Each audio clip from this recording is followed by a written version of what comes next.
कई लोगों की दृष्टि देव पर नहीं होती, मंदिर और मंदिर की संपत्ति पर होती, कि वहां की जमीन तो लोग कब्जा कर लेते हैं। धार्मिक स्थानों पर भी दुष्ट प्रकृति के लोग कब्जा कर लेते हैं, बेच खाते हैं।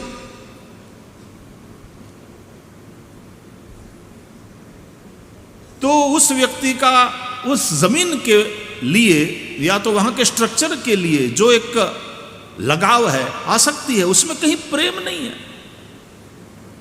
वो तो भोगवादी आदमी है। वो भोगों के लिए, अपनी संपत्ति के लिए, पैसों के लिए कोई भी पाप करने के लिए तैयार हो जाता है। धर्म की संपत्ति को भी हड़पते हैं लोग। धर्म का धन अपने घर में ना आवे, देना चाहिए। उसके ऊपर कुदृष्टि करी उसकी तो बड़ी खराब दशा होती है। जो मंदिरों से पैसा चुरा ले, जो धार्मिक स्थानों की संपत्ति को हड़प कर ले, जो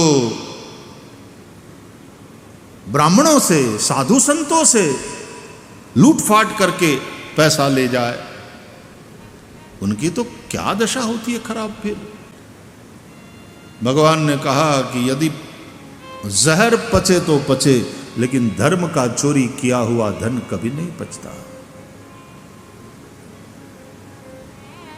सावधान, अनीति से धन होत है बरस 5 अरु 7, तुलसी 12 बरस में जड़ा मूल से जात।